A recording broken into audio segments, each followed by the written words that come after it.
From disinherited daughter to unlikely savior, my journey to reclaim what was rightfully mine after family favoritism destroyed everything. Can you imagine getting a text from your own mother, after years of being pushed aside, that just says, "Mortgage is due. Can we talk?" And my response, "Ask your heir. I'm Megan." Yeah, that's how it all started. Because just a month before, my parents had given everything, the multi-million-dollar company, the family home, all their cash, to my younger brother, Ryan, telling me, "Your brother deserves it."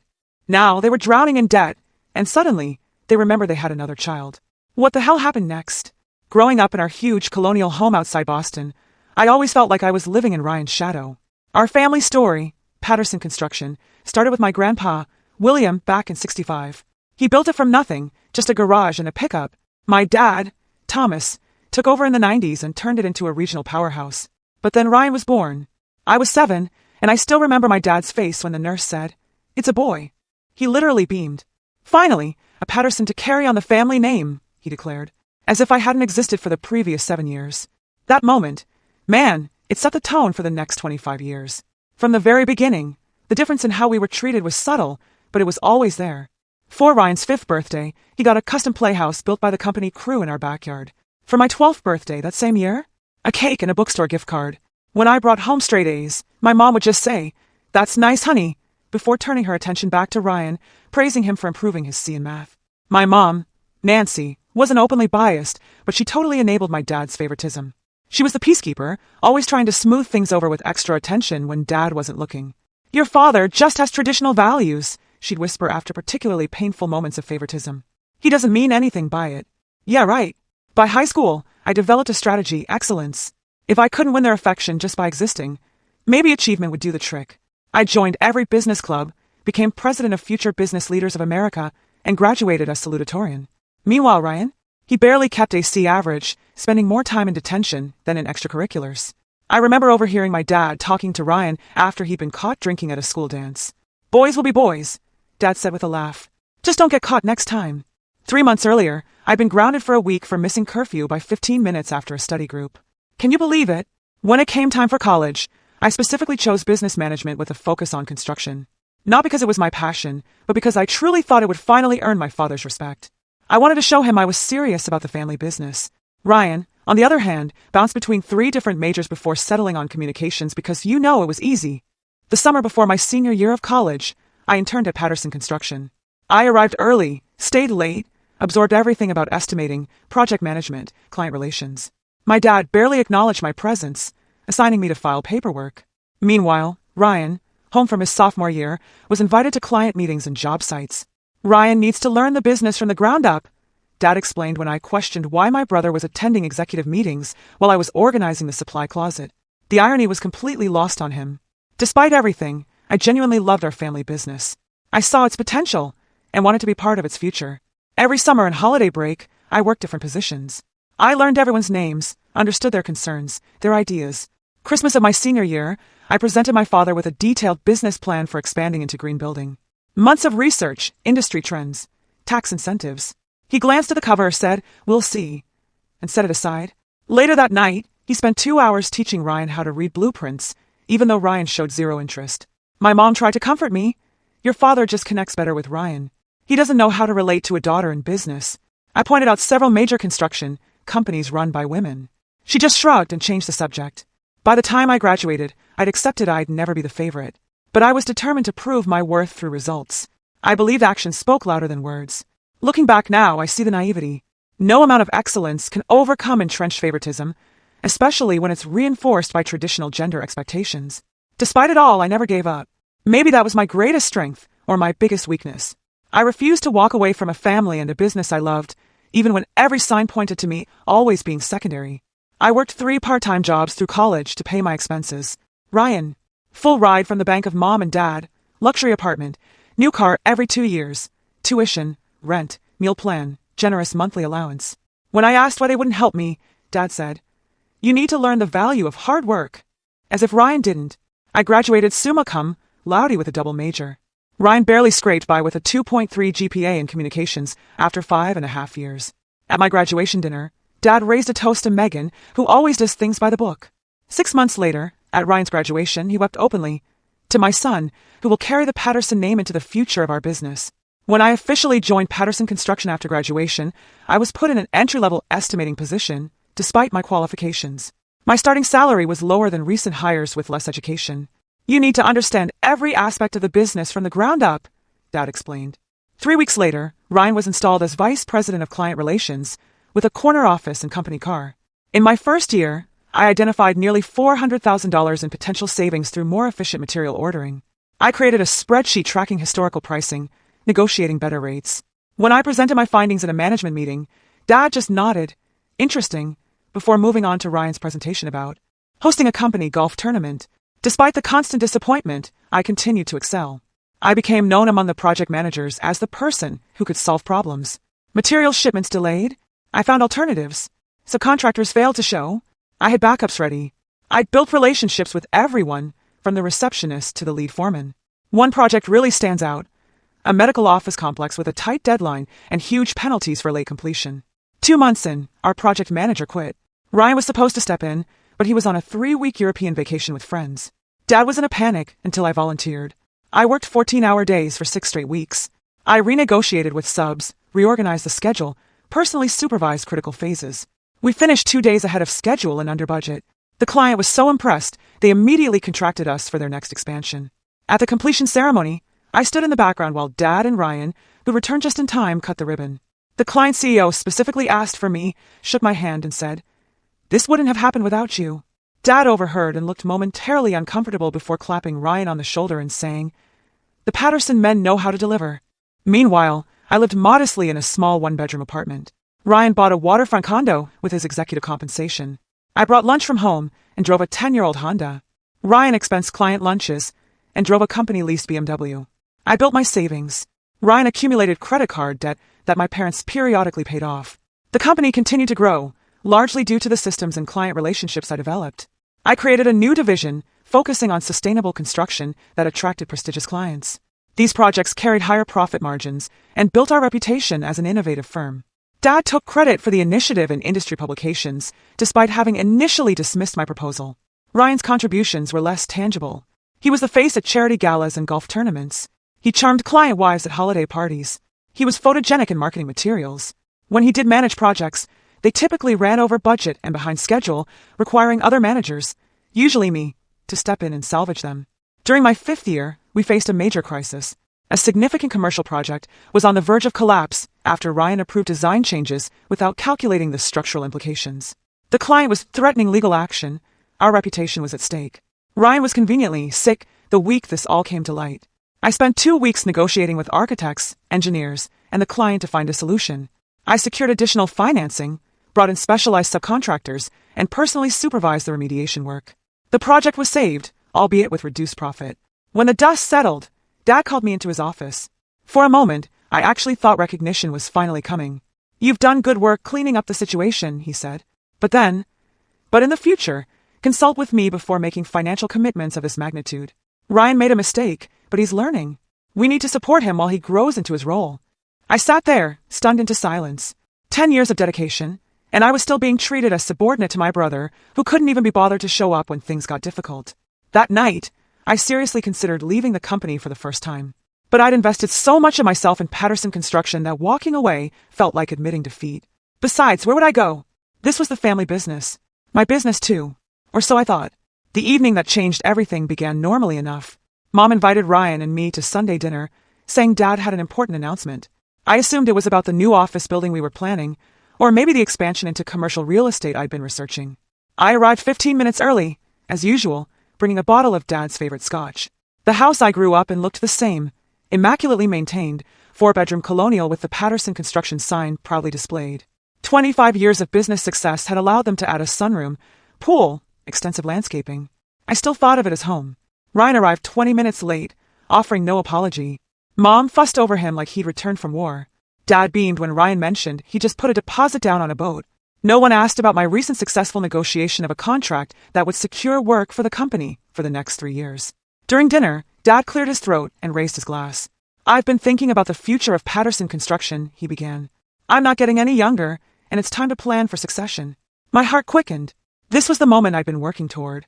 15 years of dedication. Surely he recognized my contributions and commitment. Your mother and I have decided it's time to start stepping back from day-to-day operations, he continued. We want to travel, enjoy our golden years, and watch the business continue to thrive under new leadership. I sat up straighter, mentally reviewing the transition plan I'd been quietly developing for years.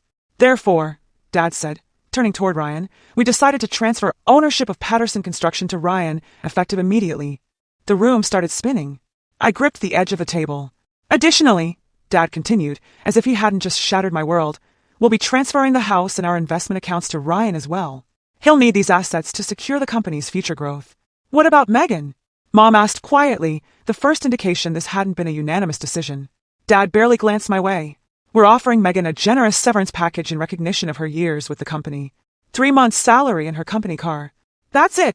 I finally found my voice. 15 years of my life, and I get 3 months' pay while Ryan gets everything. Your brother deserves it, Dad said firmly, his tone indicating the matter was settled. He's a Patterson man. The company should stay with the family name. I'm a Patterson too, I said, my voice shaking. Until you marry, Dad replied dismissively. Besides, Ryan has a vision for the company's future. Ryan smirked. Across the table. Don't worry, sis, I might find a place for you in the new organization. Maybe in HR or something. I looked at Mom, hoping for support, but she just stared at her plate. We just want what's best for the company, she murmured.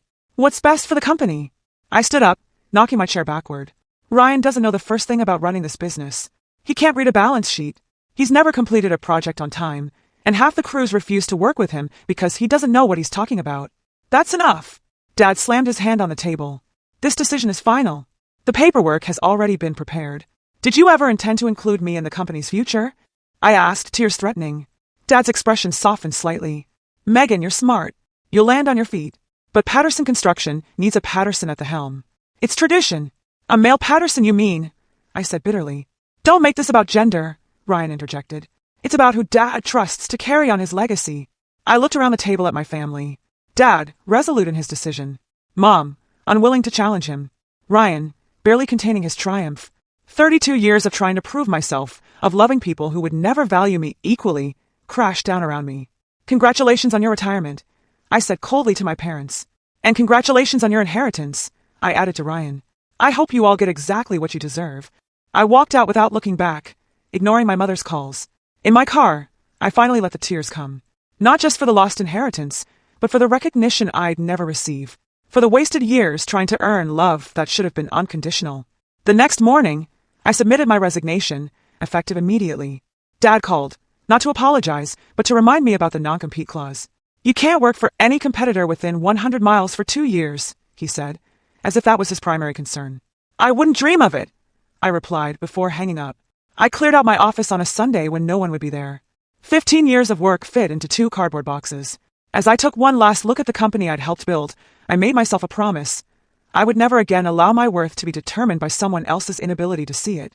The first month after leaving Patterson Construction was the hardest. I rented a furnished apartment in Chicago, as far from Boston as I could reasonably go while staying in the construction industry. Each morning, I woke up questioning my decision. Each night, I reminded myself that staying would have slowly destroyed my soul. I allowed myself 2 weeks to grieve. I cried. I screamed into pillows. I wrote scathing letters to my family that I never sent. Then, I got to work rebuilding my life from scratch. The severance package barely covered my first month's rent and security deposit. I dipped into my savings to furnish my apartment minimally and set up my new business, Patterson Consulting. Keeping my name was a small act of defiance. I created a website, business cards, a LinkedIn profile, emphasizing my experience without mentioning it was family business. Cold calls and networking events became my daily routine. I introduced myself to everyone in the Chicago construction industry. Most doors remained firmly closed. Construction consulting from an unknown woman in a male-dominated industry wasn't an easy sell. My first client came through pure desperation, theirs not mine. A mid-sized developer had fired their project manager mid-construction and needed immediate help. The project was 3 months behind schedule and significantly over budget. I offered to work for a reduced fee with a bonus structure tied to getting the project back on track. For 6 weeks, I worked from 6 a.m. until midnight. I renegotiated with subcontractors, reorganized the schedule, and identified costly mistakes in the original plans. By the end, we had cut the delays in half and identified enough savings to offset the previous overruns. The developer was impressed enough to refer me to 2 colleagues. Suddenly, I had a small client base and positive references. I created a niche for myself, the construction consultant you call when things go wrong. I marketed myself as a problem solver rather than competing directly with established project management firms. 4 months into my new venture, I received a call from Martin Chin, Patterson Construction's former head estimator. "I quit," he announced without preamble. "Ryan fired Dolores and Jim last week, said they were too expensive after 30 years with the company. I couldn't stay after that." Martin filled me in on the changes Ryan had implemented. Experienced project managers replaced with his fraternity brothers, reliable subcontractors dropped for cheaper alternatives, the sustainable construction division I built dismantled because Ryan thought it was too complicated. "The place is falling apart," Martin concluded. "Your father is trying to keep his hands off, but he looks physically ill every time he visits the office." I thanked Martin for the information but maintained my boundary. Their business was no longer my concern. Still, I couldn't help but feel validated by the news. It wasn't personal satisfaction I felt, but professional vindication. The skills and knowledge I brought to Patterson Construction had been valuable, whether my family recognized it or not. As my first year in Chicago progressed, so did my business. I hired 2 assistants and moved into a small but professional office space. I developed a reputation for honesty and results. Unlike my father, who believed in hierarchical management, I created collaborative relationships with clients. I explained my recommendations clearly and involved them in decisions, rather than dictating terms. This approach resonated particularly well with female developers and project owners, a growing demographic in the industry. By my 15th month in Chicago, I had a waiting list of clients and was considering expanding my team. Meanwhile, updates from former colleagues painted an increasingly dire picture of Patterson Construction. Ryan had secured several large contracts by underbidding competitors, not realizing the projects would operate at a loss. Quality issues emerged as inexperienced managers failed to properly supervise subcontractors. 2 major clients had filed lawsuits over delays and defects. I maintained professional distance, but I couldn't help feeling a twinge of sadness. Patterson Construction had been my grandfather's legacy. Hundreds of families depended on the company for their livelihoods. Ryan's mismanagement wasn't just hurting our family, it was affecting innocent employees who had been loyal for decades. One evening, I received an email from Barbara, my parents' neighbor for 20 years. She wrote that there were rumors about my parents experiencing financial difficulties. Their country club membership had lapsed, and they had canceled their annual vacation. The company trucks no longer had the Patterson logo prominently displayed. Instead, they were plain white with minimal identification. I nearly called my mother that night, but stopped myself. They had made their choice.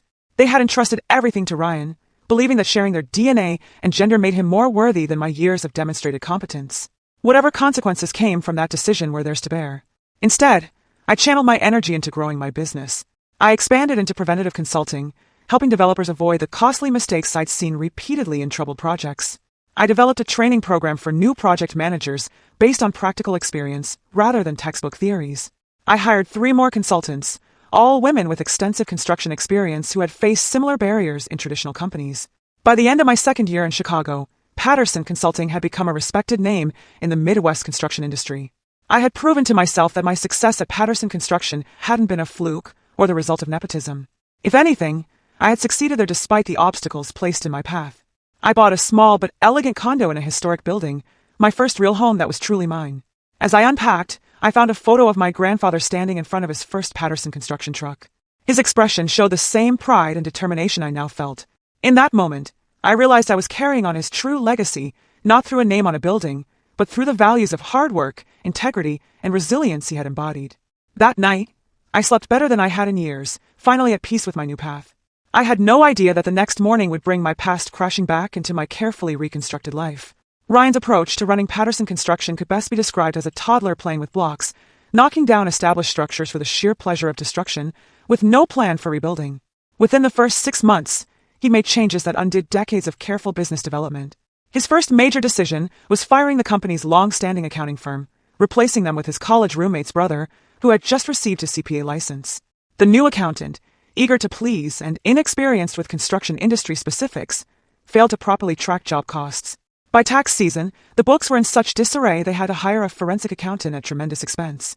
Ryan's next brilliant move was restructuring the management team. He eliminated 3 project manager positions, claiming they were resistant to fresh ideas. In their place, he hired 4 friends from his fraternity days, none of whom had construction experience. He created new executive titles like Chief Innovation Officer and Director of Brand Experience, complete with 6-figure salaries and company vehicles. The Patterson Construction Office, once a model of efficient operation, transformed into something resembling a frat house. Ryan installed a ping-pong table and kegerator in the conference room, claiming it would boost creativity. Monday morning staff meetings were replaced with vision sessions, where Ryan would ramble about company expansion while his newly hired executives nodded enthusiastically.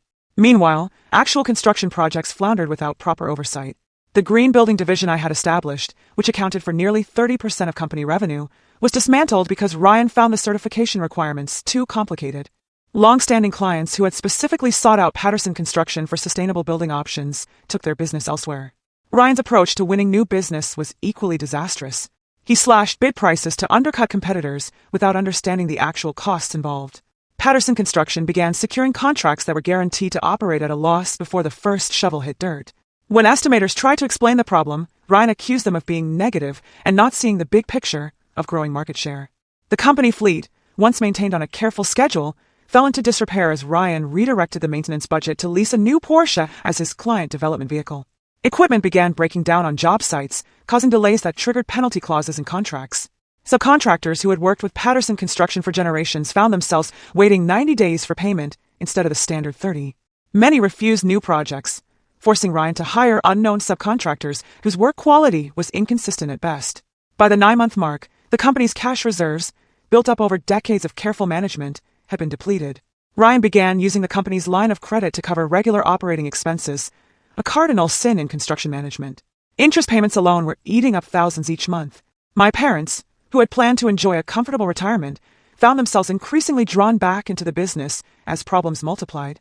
Dad would stop by job sites, wincing at obvious quality issues, but hesitant to undermine his son's authority. Mom started handling accounts payable again when vendors began calling the house demanding payment. Still, they made excuses for Ryan's performance. He's still learning, Dad would tell concerned employees. The market is challenging right now, Mom would explain to friends when they asked why Patterson trucks were disappearing from local job sites. The company's reputation, built over 3 generations, eroded rapidly. General contractors who had previously specified Patterson for their projects began looking elsewhere. The company's bonding capacity, its ability to secure the performance bonds required for larger projects, was downgraded due to financial instability, limiting the size of projects they could bid on. 12 months into Ryan's leadership, the first lawsuit arrived. A commercial client sued for substantial damages when structural issues emerged in a recently completed office building. Investigation revealed that Ryan had approved substituting lower-grade materials than those specified in the contract to save costs. The company's insurance carrier initially denied the claim, citing willful negligence. A second lawsuit followed when an apartment complex Patterson had built developed extensive water damage. The source was traced to improperly installed flashing, a basic construction element that any experienced project manager would have verified. The settlement depleted what remained of the company's cash reserves. Around the 15-month mark, Ryan made his most catastrophic decision. Without consulting financial advisors, he used the company's remaining borrowing capacity to purchase an adjacent property for a planned headquarters expansion. The timing couldn't have been worse. The commercial real estate market was at its peak, and he paid well above market value. Within 6 months, property values declined, leaving the company upside down on the loan. The personal spending continued unabated.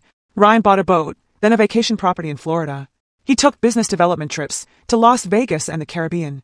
Company credit cards were maxed out at high-end restaurants and luxury hotels. With the business hemorrhaging cash, Ryan began tapping into my parents' personal finances. First came short-term loans from their retirement accounts, then mortgaging the family home that had been paid off for years, finally liquidating investment accounts that had been intended to fund their retirement. By the 18-month mark, my parents' comfortable retirement had transformed into a financial nightmare. The company was operating at a significant monthly loss. Their personal savings were depleted. The family home, once a symbol of success, now had a mortgage with payments they couldn't afford. Dad, who had planned to spend his days golfing, was back on job sites at 68 years old, trying to salvage troubled projects. Through former colleagues, I heard that my father had aged 10 years and 18 months. His confident stride had become a worried shuffle. My mother had developed anxiety-related health issues, the stress manifesting physically in high blood pressure and insomnia. Ryan, meanwhile, remained in denial. He blamed the economy, disloyal employees, and demanding clients for the company's problems. He refused to acknowledge his role in the disaster, continuing to draw his executive salary even as the company fell behind on payroll for regular employees. The final straw came when the bank called the company's line of credit due to multiple covenant violations. With no cash to pay it off and no assets left to pledge, Patterson Construction faced imminent bankruptcy. The business my grandfather had started from nothing, that my father had built into a regional powerhouse, and that I had helped modernize for the future, was weeks away from collapse. That's when my phone lit up with a text from my mother. Mortgage is due. Can we talk? The text arrived at 7:13 a.m. on a Tuesday. My first instinct was to ignore it. After all, I hadn't heard from her in nearly 2 years, except for a generic Christmas card and birthday text. But curiosity got the better of me. What did mortgages do even mean? The family home had been paid off for over a decade. I responded with a single question mark. 3 dots appeared, then disappeared, then reappeared. Finally, we had to take out a mortgage to help the company. We can't make this month's payment. I put my phone down and went about my morning routine. Coffee, shower, professional attire. The familiar rhythm helped me process this unexpected intrusion from my past. By the time I reached my office, 3 more texts had arrived. Please, Megan, we're in trouble. Ryan says it's temporary. Your father won't admit it, but we need help. I muted the conversation and focused on my day's appointments. My business was thriving precisely because I maintained professional boundaries and focused on solutions rather than drama. My family's financial problems were not my emergency. But as the day progressed, the texts continued. By afternoon, even my father had messaged, "We need to talk. Business matter." Coming from a man who had effectively disowned me from the family business, the irony was almost laughable. After my last meeting, I sat in my office overlooking the Chicago skyline and contemplated my options. I could continue ignoring them, which would be justifiable. I could send money, which would enable their dysfunction. Or I could engage, but set clear boundaries. I decided on the third option. Not out of family obligation, but professional curiosity. How bad had things actually gotten? I called my mother at exactly 5:30 p.m. She answered on the first ring. "Megan, thank God. I've been waiting all day." "I had meetings," I said neutrally. "What's going on with the mortgage?" What followed was a 20-minute monologue of financial disaster. The house had been mortgaged to secure a business loan when the company's credit was downgraded. That loan had been used to cover losses on 3 major projects Ryan had underbid. The monthly payment was $4,300, substantial for a couple whose retirement income had been decimated by Ryan's business loans from their personal accounts. "We're 3 months behind," Mom admitted. "The bank called yesterday. They're starting foreclosure proceedings next week if we don't catch up." "Where's Ryan in all this?" I asked. A pause. "He's trying his best," she said unconvincingly. "The market is challenging right now." "Mom," I said, "I work in the same industry. The market is booming. Well-run construction companies can't hire fast enough to keep up with demand." Another pause, longer this time. "Your father would like to speak with you," she said finally, passing the phone. Dad's voice had aged, the once authoritative tone now wavering slightly. "Megan, thank you for calling." "I'm listening," I said, neither hostile nor welcoming. He cleared his throat. "The situation at Patterson Construction has become complicated. We're facing some temporary cash flow issues that have affected our personal finances." "Define temporary and complicated," I replied. What emerged over the next hour was far worse than I had imagined. The company was essentially insolvent. Multiple lawsuits from clients and suppliers were pending. The bank had frozen their business accounts. Ryan had hired and fired 3 CFOs in 18 months, each one quitting when they realized the extent of the financial mismanagement. Employees hadn't received paychecks for 3 weeks. Tax liens had been filed for unpaid payroll taxes. "Where's Ryan now?" I asked. "He's in Florida," Dad admitted reluctantly. "At the condo. He says he's meeting with potential investors, but..." He trailed off. "But he's probably on his boat," I finished. Dad didn't confirm or deny. Instead, he got to the point. "We need your help, Megan." "Financial help?" I asked. "More than that," he said. "We need you to come back. To help us salvage what's left to the company." I nearly dropped the phone. After everything that had happened, after giving Ryan everything and me nothing, they wanted me to return and fix his mess? "You want me to rescue the company that you told me I didn't deserve to be part of?" The bitterness I thought I'd processed bubbled up unexpectedly. "I made a mistake," Dad said quietly. "We all did. But this isn't just about us anymore. There are 47 families depending on Patterson Construction for their livelihoods. People who did nothing wrong except trust our family to lead responsibly." He was playing the guilt card expertly, appealing to the sense of responsibility he had instilled in me. The worst part was, he wasn't wrong. Innocent employees were suffering because of my family's poor decisions. "What exactly are you proposing?" I asked. A hesitation. "Come back as CEO. Full authority to make whatever changes are necessary. Ryan will step back to a business development role only. And my ownership stake." A hesitation. "We could offer you 20% of the company." I laughed out loud. 20% of a company that's effectively bankrupt? That's your offer after I built a successful business from scratch while Ryan drove yours into the ground. 30%, Dad countered weakly. "This call is over," I said. "If you're serious about my help, have your lawyer draw up papers for 51% ownership, transferable to me immediately upon verification of the company's financial position. Otherwise, good luck with the foreclosure." "Megan, be reasonable," Dad started. "I am being reasonable. You're asking me to leave a successful business I built to rescue one that you explicitly told me I didn't deserve to own. My terms are non-negotiable. I'll talk to your mother, he said finally. Do that. And while you're at it, talk to Ryan. Explain that his vacation is over. If I come back, he works under my direction or not at all. After hanging up, I sat in my quiet office watching the Chicago lights come on as dusk fell. The conversation had left me shaken. Not because of their predicament, but because of my response to it. 2 years ago, I would have immediately rushed to help, regardless of the terms. I would have sacrificed my own interests to save the family business out of a misplaced sense of duty. Now I understood my worth. I had built something valuable on my own terms. If my family wanted to access my skills and experience, they would have to acknowledge that value appropriately. No more giving everything and receiving nothing in return. My phone buzzed with a text from my mother. Your father is talking to the lawyer tomorrow. Please help us, Megan. We have nowhere else to turn. I left it unanswered. Their crisis had simmered for months. It could wait another day while I considered my options carefully. Whatever decision I made would be based on business logic, not emotional manipulation or family obligation. For the first time in our relationship, I had the leverage. The question was, what would I do with it? 3 days after that desperate call from my parents, I boarded a flight to Boston. In my briefcase were 2 documents prepared by my attorney, one for a consulting agreement, the other for a transfer of controlling interest in Patterson Construction. I had no idea which would be signed, if either. I had rented a car rather than asking my parents to pick me up, maintaining the professional distance this situation required. The drive to their house, the house I grew up in, felt surreal. The property looked neglected, with overgrown landscaping and peeling paint on the trim. The Patterson Construction sign near the driveway was gone. My mother opened the door before I could knock, pulling me into a tight hug that I didn't return. My father stood awkwardly in the entryway, looking older and smaller than I remembered. Ryan was noticeably absent. Where's Ryan? I asked after minimal pleasantries. He's coming, Dad said, checking his watch. He should be here soon. We moved to the living room, where financial documents were spread across the coffee table, bank statements, legal notices, tax forms, the physical evidence of their financial collapse. Before we begin, I said, I need to understand exactly what I'm walking into. I want to see everything. Bank statements, credit card bills, loan documents, lawsuits, tax notices, everything. For the next 2 hours, my parents walked me through the disaster. The company had over $3.7 million in debt, with virtually no assets remaining. Suppliers were refusing deliveries without upfront payment. 3 major clients had terminated contracts due to delays and quality issues. The family home had a $780,000 mortgage with no payments made in 4 months.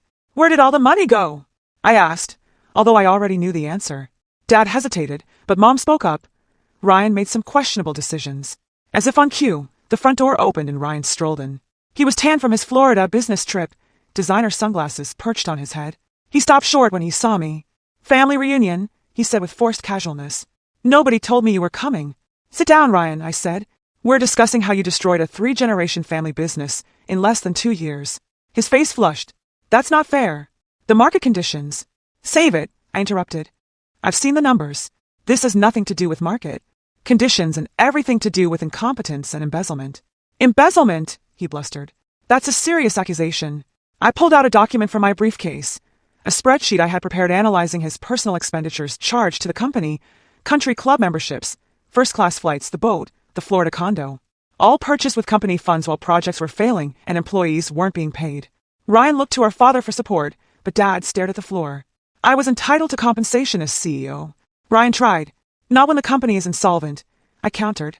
That's textbook fraudulent conveyance, possibly criminal depending on how the funds were documented. The color drained from his face. For perhaps the first time in his life, Ryan realized he couldn't charm or bluster his way out of a situation. I've reviewed everything, I said, addressing my parents while ignoring Ryan.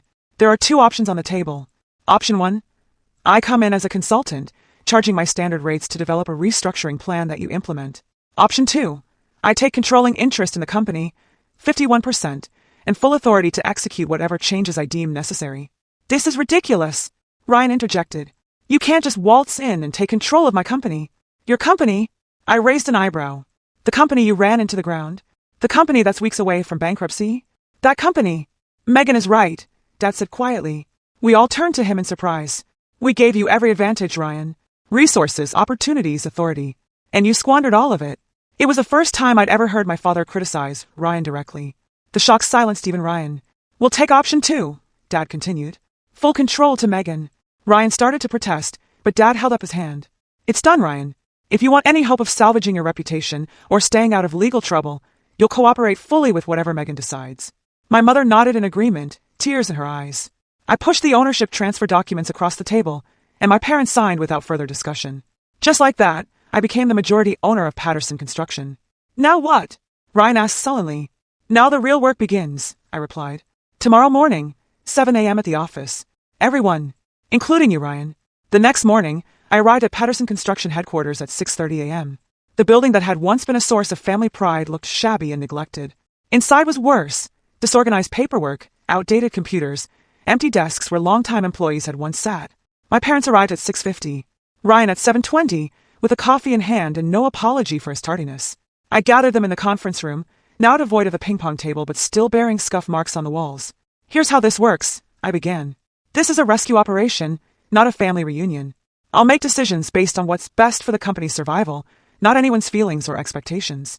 Anyone who can't accept that should leave now. No one moved. Good.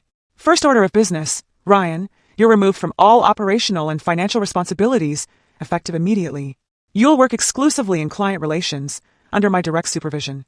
Your salary is reduced to match other department heads. Company credit cards canceled. Company car returned. Florida condo sold. Ryan started to protest, but Dad placed a warning hand on his arm. He subsided, glaring at me. Mom and Dad, you'll serve in advisory capacities only. You have institutional knowledge that's valuable, but no decision-making authority. Your retirement benefits are suspended until the company is profitable again. My mother nodded. My father looked pained but didn't object. I've contacted key former employees who were terminated or quit under Ryan's leadership. 7 have agreed to return, including Martin Chin and Dolores Rodriguez, who will resume their previous roles in estimating and office management. I outlined the rest of my restructuring plan, renegotiating with creditors, meeting personally with dissatisfied clients, implementing strict financial controls, and selling non-essential assets to generate operating capital. I made it clear that the recovery would be painful and required sacrifices from everyone. Over the next 3 months, I split my time between Chicago, where my assistant managed ongoing Patterson consulting projects, in Boston, where I implemented the rescue plan. I worked 16-hour days, 7 days a week. I made difficult decisions, including laying off Ryan's fraternity brothers and terminating expensive office leases. The turnaround wasn't immediate, but progress came steadily. We negotiated payment plans with suppliers who respected my reputation in the industry. 2 major clients agreed to reinstate contracts with revised timelines after I personally guaranteed quality oversight. The bank restructured loans based on our realistic recovery plan. Ryan, to my surprise, proved somewhat useful. Once limited to client relations only, strict of financial authority but still able to charm potential clients, he secured several small but profitable projects that helped stabilize cash flow.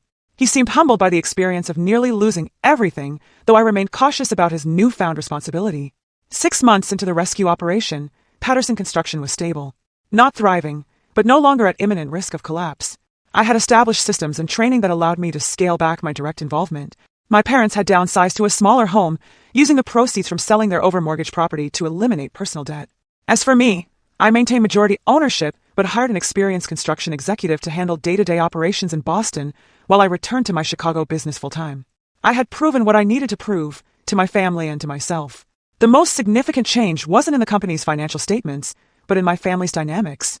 My father, who had once dismissed my contributions, now consulted me on every major decision. My mother, who had enabled years of favoritism, apologized tearfully during a private dinner. Even Ryan acknowledged, albeit reluctantly, that the company would have disappeared without my intervention. But the most important transformation was internal. I no longer needed their approval or recognition to validate my worth. I had built a successful business on my own terms, then rescue the family company on my terms. My sense of value came from within, not from external validation. A year after that desperate text about the mortgage, I received another message from my mother. The company showed a profit this quarter. Thank you for saving our legacy. I smiled at the message but didn't immediately reply. Instead, I looked around my Chicago office, at the business I had built from nothing, at the team I had assembled based on merit rather than nepotism. This was my legacy, not a name on a building or a company passed down through generations, but the knowledge that I had created something valuable through my own efforts. Later that evening, I finally replied to my mother. It was never about the legacy. It was about recognizing worth where it exists, not where tradition dictates it should be. I'm glad you finally see that. The journey from being the overlooked daughter to the company's savior taught me lessons no business school could provide. That sometimes losing everything is the only way to discover your true value, that standing firm in your worth isn't selfish, it's necessary, and most importantly, that the opinions of others, even family, don't define your capabilities or potential. So what about you? Have you ever had to prove your worth to people who should have recognized it all along? Have you had to create boundaries with family to protect your self-respect? I'd love to hear your stories in the comments below. Don't forget to like this video and subscribe to my channel for more real-life experiences and lessons learned the hard way. Remember, sometimes the people who should support you the most are the ones who see your value least, until you show them exactly what they stand to lose. Thank you for joining me on this journey, and I'll see you in the next one.